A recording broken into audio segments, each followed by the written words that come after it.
Okay, as I was saying, so they brought me water and there was a little trickle, and then, oh my god, it was the most almighty gush of water. Oh my god, it was unbelievable. It just kept coming and coming and coming, and you could literally hear it coming out. It was just awful. And my mum and my partner were just laughing and found it really funny. And I was just, birth, like labour and birth is just, you lose all dignity. So anyway, it was coming and coming and never ending, and the midwife couldn't believe it. She said she'd basically never seen so much fluid, and it smelled really funny as well. Don't know why I thought I don't know what I expected, but anyway, that was that.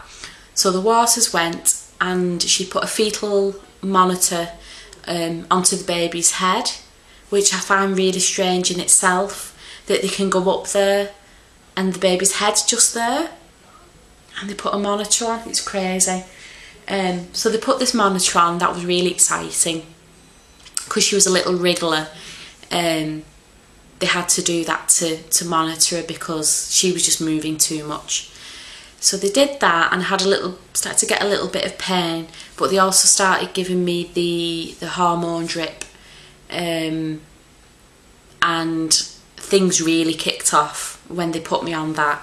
And from that point, I've lost all concept of time and what was going on really, because when the contractions started, which was pretty quickly, it was within a couple of hours, probably sooner, I don't even know, but when it kicked off, it really kicked off.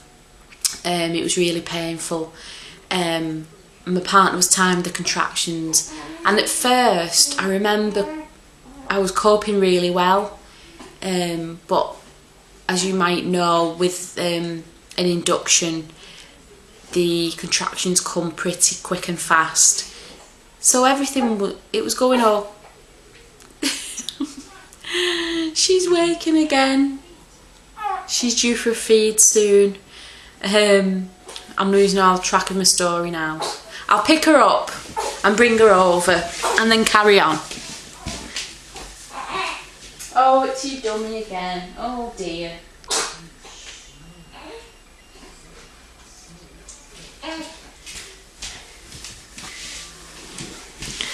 I've really not timed this well because she's due for a feed soon and the dummy keeps falling out and she keeps crying, but I'll just try and get through as much as I can.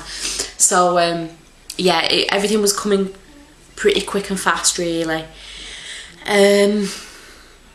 Yeah, and I remember at some point, I mean this was still the Thursday, probably evening time, we were tired and the contractions were getting a lot closer together, and the midwife offered me a shot of,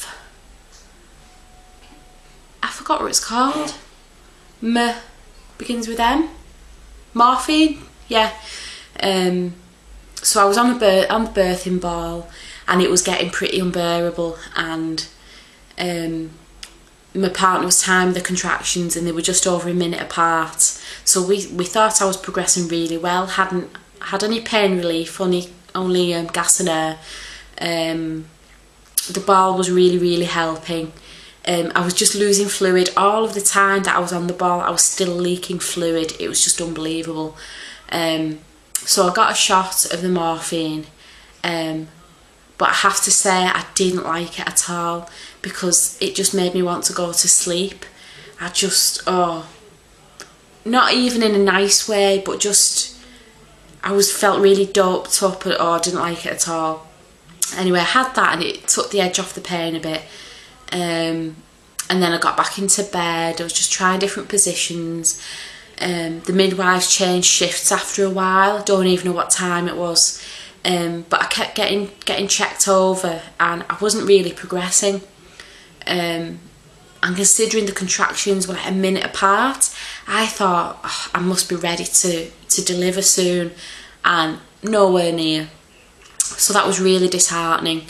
And it was just going on and on and on and on, all through the Thursday night.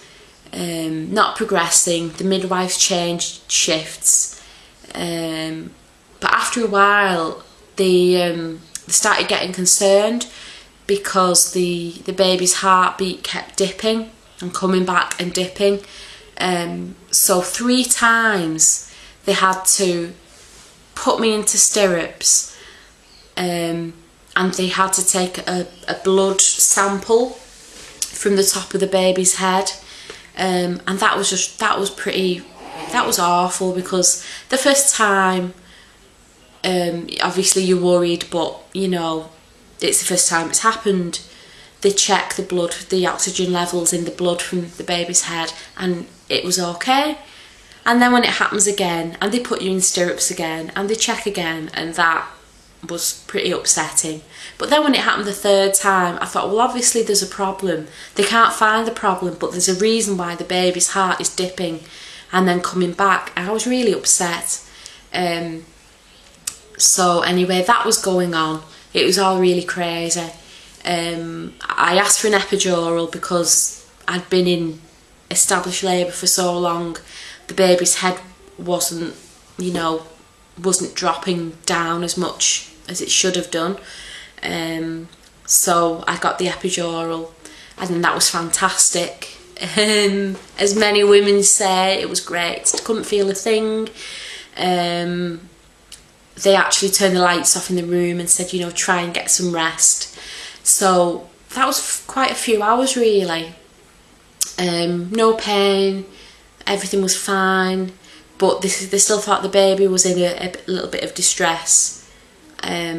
So I got really upset, and I said, listen, you know, they checked me after a few hours, still hadn't progressed.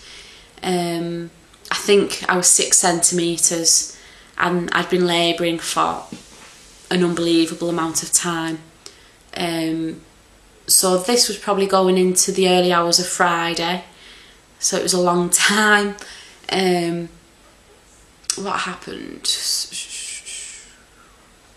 Yeah, so it wasn't progressing. I was really upset, and in the end, you know, the baby seemed to be in distress, but no one seemed to be doing anything about it. So I was upset. I asked for a cesarean. If things weren't going to progress, can you just get the baby out? So the doctor that was on duty came to see me, and she wasn't very nice, to be honest. She said, you know, this is normal labour, everything's normal, it's just slow, you're progressing as you should be. And because I was just in a right state, I didn't know any different. You know, they said, yeah, we can give you a cesarean, but we don't recommend it. So I just kind of, you know, went with what they were saying really. So I said, okay, I'll just, you know, keep trying. So I obviously didn't have the cesarean then. We just kept, you know, just waited and waited and waited for hours and hours. And by this point, I got checked by another doctor. And bear in mind, people have been running in and out because the baby's heart kept dropping.